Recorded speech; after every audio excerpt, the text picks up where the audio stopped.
nakikita po. Oo. Okay. Teka, nilagay ko lang itong ano dito. Okay, sige. So, let's start na po. Manalangin po muna uli tayo para sa exhortation. Father God, thank you Lord sa mga kapatid ko nandito. Lord, gaya po ng prayer ni Sister Joy, samahan mo po kami, Panginoon, at gabayan mo po kami, nawa matutunan po namin, maintindihan po namin ang maiksing exhortation na ito para po, Lord God, sa iyong kapurihan at para naman po, Panginoon, sa amin pong ikalalago. Ito po namin sa matalangin sa iyong pangalan, Panginoong Kristo. Amen. Okay. So, thank you po brothers and sisters, and thank you once more for the it's always for me, it's always a privilege whenever uh we whenever I'm given a chance to exhort the words of God, to exhort the brethren. So, ngayong gabi po, para po sa ating exhortation, kung nakikita niyo po yung screen, nakita niyo po diyan, no, yung ating nilagay ko diyan, the power of standing in the gap with the hearts of Christ for wounded souls. Kasi we are, as we all know, in this intercessory prayer, no, from the word itself, intercessor, so we are interceding, we are in uh, for the brothers, the brethren, for our prayer request, for what is happening now. If we are going to look at the scripture, in especially in the book of Ezekiel chapter 22 verse 32, at nakita niyo na po dyan sa screen nyo, no, ang sabi diyan, I looked for someone among them who would build up the wall and stand before me in the gap on behalf of the land, so I would not have to destroy it, but I found no one. So yan po ang context po nito, yan po ang sabi ng ating Diyos, no?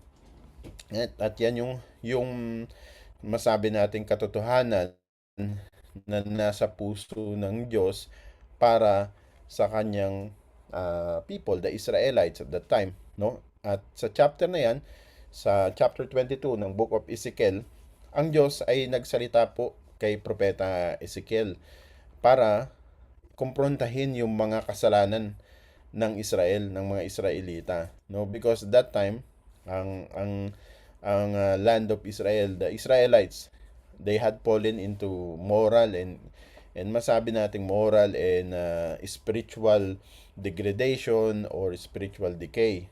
Yung mga leaders nila at that time, mga priest nila, mga prophets, and even yung mga Israelites themselves, no, yung mga citizens, ang nangyari, they turned away from God, and they indulged themselves in various bad things like corruption, violence, lalo na idolatry, no? And they neglected yung tinuturo ng Diyos doon sa kanyang law, no, about justice, and especially they failed to take care of the poor and the vulnerable. And because of that, ito nga yung dineclare ng Diyos, no? That yung judgment niya will come upon the land because, no, he looked for someone among them who will build up the wall and stand before me in the gap, sabi ng Diyos, on behalf of the land, so I would not have to destroy it, but I found no one. So, when dito kasi meron tayong makikitang dalawa, no, building up the wall and standing in the gap. Now yung building up the wall na sinasabi rito, it symbolizes yung pag-restore ng righteousness and defense ng nation with regards to spiritual with regards to its spirituality and even yung morality niya, no. We all know, pag sinabi nating wall, ang main na purpose ng wall is for defense, no? In ancient times, in ancient cities, no? Yung mga wall nandiyan yan para sa defense. Now, ang tinutukoy dito na wall, no, we can see that physically and also spiritually. But of course, ang tinutukoy dito is spiritual wall, no? Because ang nire-represent nito is yung spiritual protection para sa mga Israelita. And then makita rin natin diyan isa pa yung standing in the gap. At ito yung what I want to relate to us tonight, because itong standing in the gap, we all know it refers to intercession, no, which is stepping uh, doon sa kakulangan, no, sabihin natin, to plead with God for mercy, for healing, for restoration, and behalf of others. At ang sabi diyan sa Ezekiel 22:32, that time God was looking for someone who will intercede. So now, sa panahon natin, sino yun? Tayo yun, no? We are the one who will intercede and pray to God for the people, no? But at that time, ang sabi ng Diyos, He was looking for someone but He found no one. So diyan sa verse na yan, makita natin na ang Diyos pala nagdi-desire siya ng mga intercessors that will rise up. No, kagaya nyo, kagaya ko, at kagaya ng iba pa nating mga kapatid na kasama natin, although wala sila ngayon dito, pero I believe nandoon yung kanilang puso sa pag-intercede sa iba pa nating mga kasama, sa mga mahal natin sa buhay, or even sa hindi natin kakilala, no? Now, as Christians, ito yung pagkakatawag sa atin to stand in the gap in behalf of our families, of our church, and even our nation, the Philippines, or even there in Qatar, kung saan kayo naroon, at kami naman dito sa UAE. So we stand in the gap. And let us remember itong importance na ito about standing in the gap, that just as God, no, God the Father sought someone during Ezekiel's time, and even today, He is also looking for intercessors today, those who will pray with faith, love, and persistence.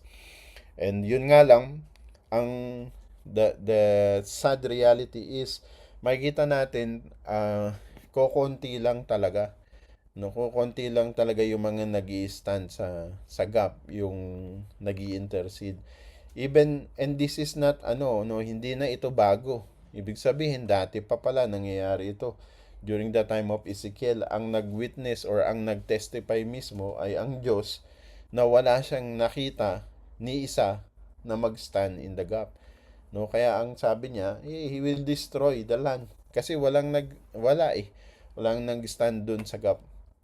Now, so ngayon naintindihan natin na ang Diyos pala is naghahanap siya ng mga mag-i-intercede, mag-i-stand in the gap. So, that's why mapalad po tayo mga kapatid na naririto tayo, and itong ginagawa natin is not in vain, because ito yung gusto ng Diyos, nais ng Diyos ito. Someone that will stand, no, in the gap. And for what purpose?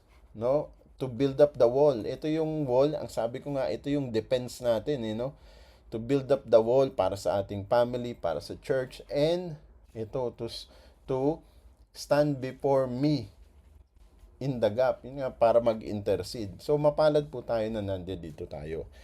At now, naintindihan natin na kailangan pala nating mag-intercede. Ngayon, ang tanong sa context natin ngayon, in our modern time, in our present time, kanino tayo mag-stand in the gap? Now, because we are a church, and we all know, ang sabi nga ng iba, di ba, ang church ay parang hospital.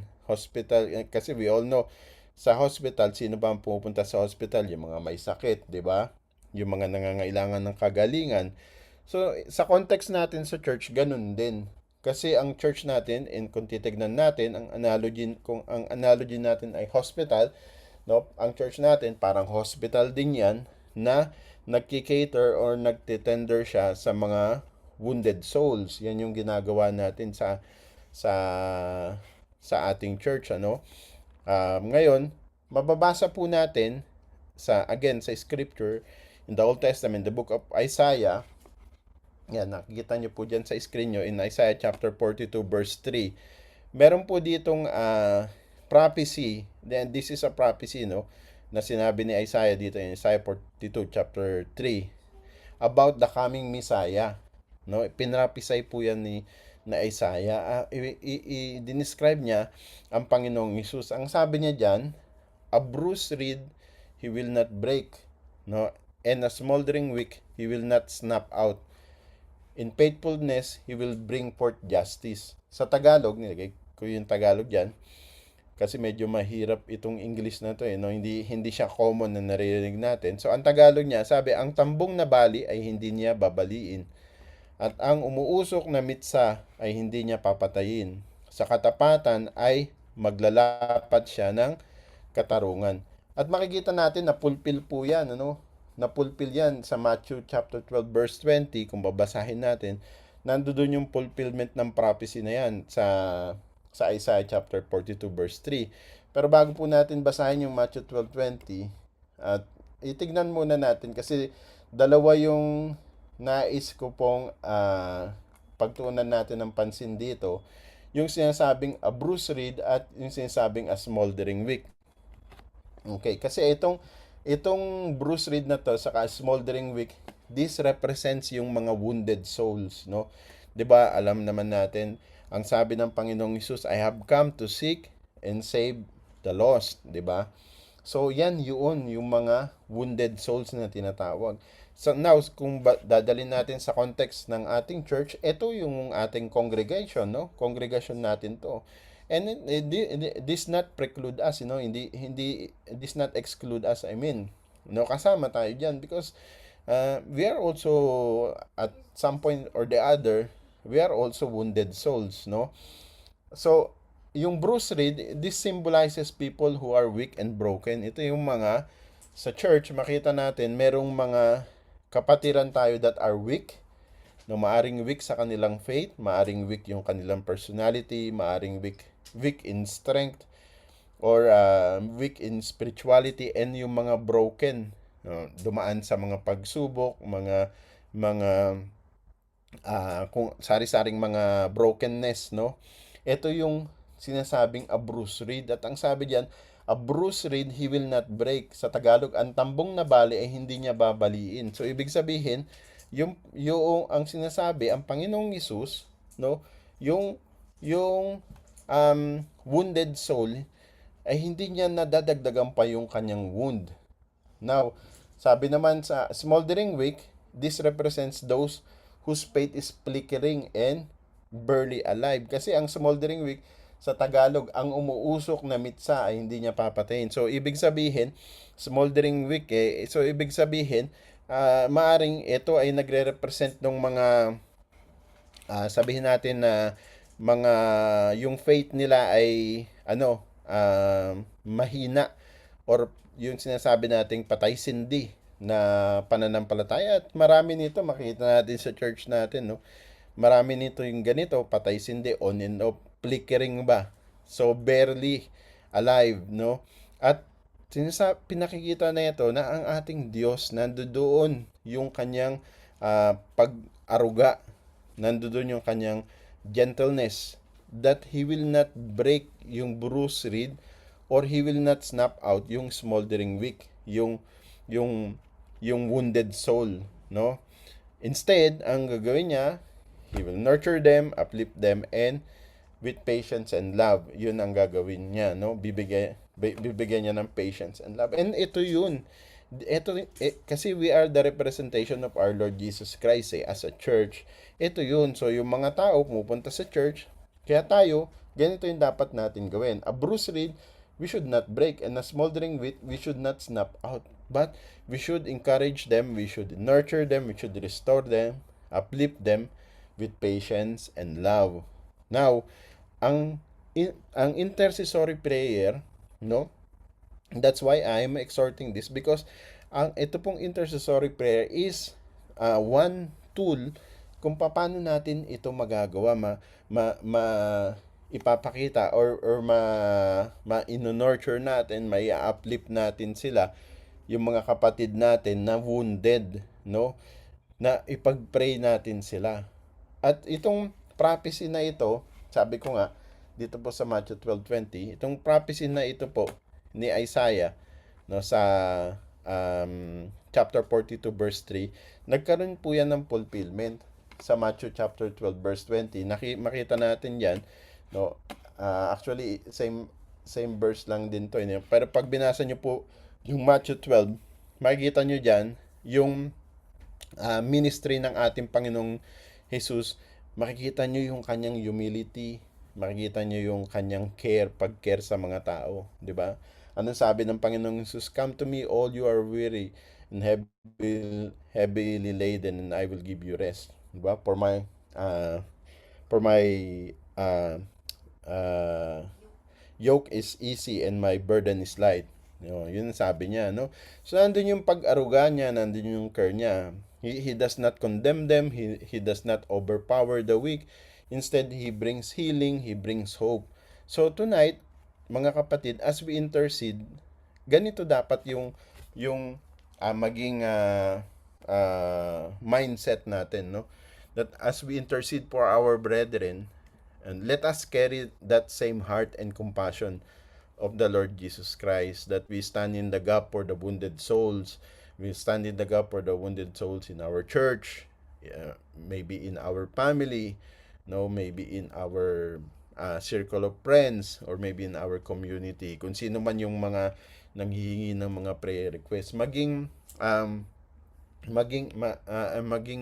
encouragement tayo sa kanila na ipag-pray sila at na sila ay magkaroon ng yung bang confidence or trust na tayo na dito sa church sa JRK, ito yung mga tao na mapagkakatiwalaan ko na even if ibigay ko or sabihin ko sa kanila yung pinagdadaanan ko sa buhay ko, na sometimes if not all the time is very private and secret, mai-share ko sa kanila kasi I know that they care for me, no? Because ganun ang Panginoong Hesus, no? Ganun ang Panginoong Hesus. So now, as we intercede this evening, ito po yung natin, yung ilagay natin sa ating puso't isipan, that we are standing in the gap. Why? Because God the Father has called us to stand in the gap. And now in our modern, present time, we stand in the gap for who? We stand in the gap for the wounded souls in our church. Right? And now, as we intercede, no, yung ating prayer intercession, maging ministry of love. Kasi, ito dapat yung motivation natin. Love. And I believe, kaya ang Panginoong Hesus, ganun siya, na lang siya sa tao, no? Sa Matthew 12:20, sabi, a bruised reed he will not break, and a smoldering wheat he will not snap out till he has brought justice through victory, because nandoon yung kanyang love. Kaya sabi po sa John chapter 15 verse 3, greater love has no one than this, to lay down one's life for one's friend. Now, kapag po tayo we intercede, no, sabihin natin, yes, we're not, probably, wala tayo dun sa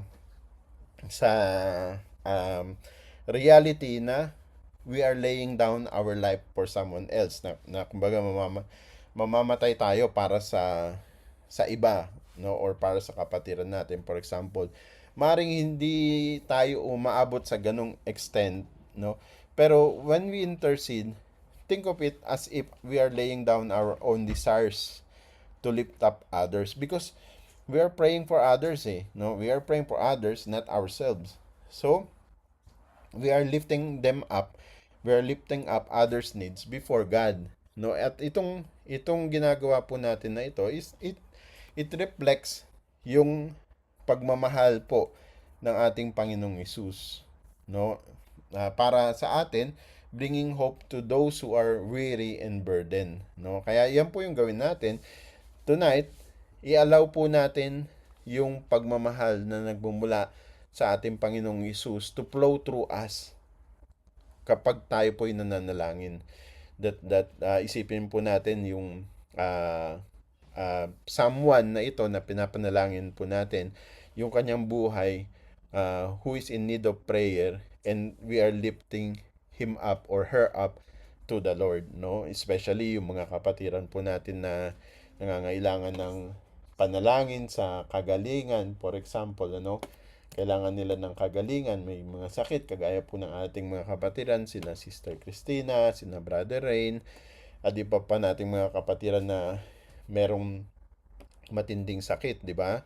So now as we pray, no, let us remember na ito pong ating prayer is a powerful weapon. Yan po sabi sa James chapter 5 verse 16, 'di ba? The prayer of a righteous person is powerful and effective. Makita natin throughout the Bible, makita natin ang prayer intercession can bring about healing, can bring about restoration, and even makita natin it can even save entire nations. No, if you know the story about Esther, right? How through prayer, through intercession, 'di ba, naligtas ang Israel, no? Even Abraham, no?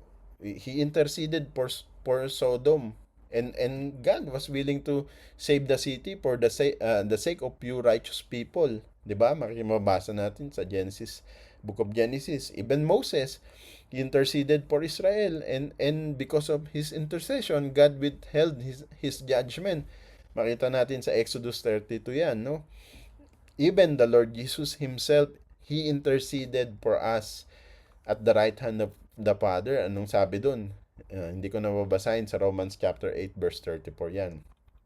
So, ang encouragement ko po sa inyo, sa atin, when we intercede, ipollow po natin yung example ng ating Panginoong Hesus, who is really our ultimate intercessor.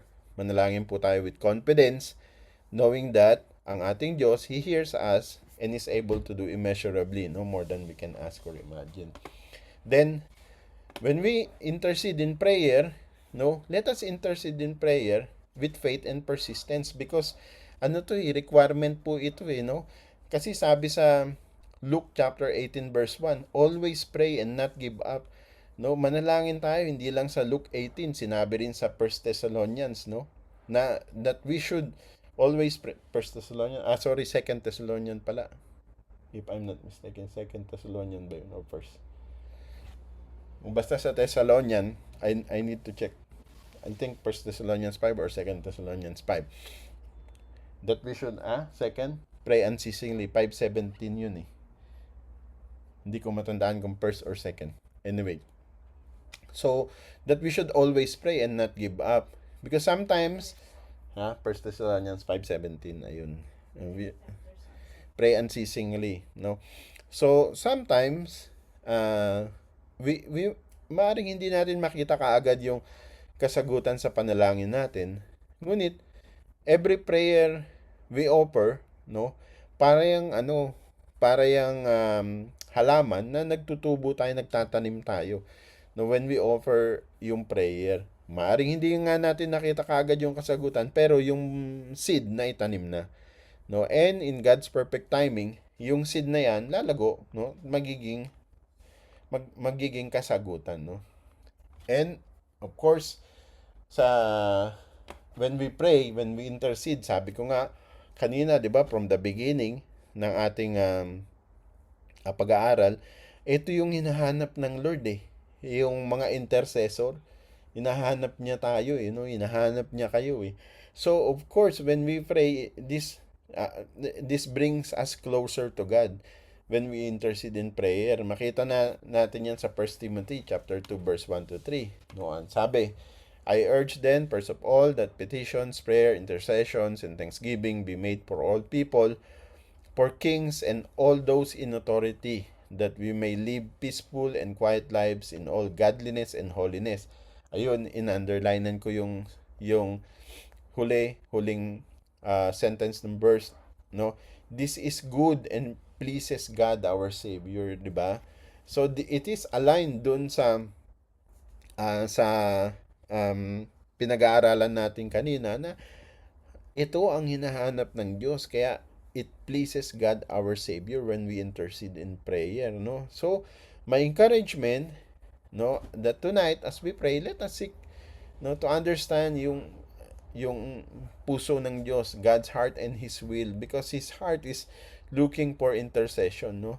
So yung intercession natin, let us take it not as a duty, no, not as a duty, kasi pag sinabi mong duty, kumbaga parang ano yan eh, sa trabaho, kailangan mong gawin kasi trabaho mo yan eh. Kumbaga, kailangan kong gawin to kasi leader ako ng church kaya kailangan kong gawin to no, pero hindi dapat ganun. Dapat we should do it as if it's a privilege that deepens our relationship with God. So ginagawa natin ito because we know that it will deepen our relationship with God. Kasi ito yung hinahanap ng Diyos di ba? Now, kung alam lang ng mga kapatid natin na wala dito ngayon, of course merong mga dahilan kung ba't sila wala. Pero yung mga kapatid natin na wala namang dahilan na pwede namang mag-join, hindi nagjo-join, kung alam lang nila na ito yung hinahanap ng Diyos, yung intercessor, 'di ba? Dapat nandirito sila pero wala. No? So, siguro isa rin sa trabaho natin na ipaalam sa kanila na ito yung hinahanap ng Diyos, no? Isa sa hinahanap ng Diyos yung mga mag-intercede, no? So, tonight, no, um, as we pray and intercede, no, before we intercede, mahalaga that we should always ask for pagpapalinis sa ating Diyos, no? Yung kung meron man tayong any sins or burden, because we all know that yung sins or even yung mga burdens, iniquities, that could hinder our prayer. And malinaw yan sa Psalms chapter 66 verse 18. No? Ang sabi diyan, if I had cherished sin in my heart, the Lord would not have listened, di ba? So, ang sinasabi ng psalmist na yung kasalanan daw, kapag chinerish natin, no, hindi natin hiningi ng tawad, hindi talaga tayo didinggin ng ating Diyos. Although, I believe God is omniscient. Even though nandoon yung kasalanan, hindi nun nililimit ang kapangyarihan ng Diyos. Kung gugustuhin ng Diyos, mangyayari. However, because He is righteous, no, He will not go against yung kanyang anong tawag doon, yung kanyang stance or yung kanyang stature, no, yung sabi ni Pastora John, yung kanyang justice, kasi hindi siya konsentidor no, kaya mabuti pa hingin natin ng tawad yung ating mga kasalanan, ating mga pagkukulang, right? And then when we pray, we should pray with boldness, no, let us come boldly before God's throne of grace. Sabi sa Hebrews 4:16, let us then approach God's throne of grace with confidence so that we may receive mercy and find grace in our time of need. No, and of course, when we pray, we should always be persistent. And this is a very important one, that as a church, we should be united.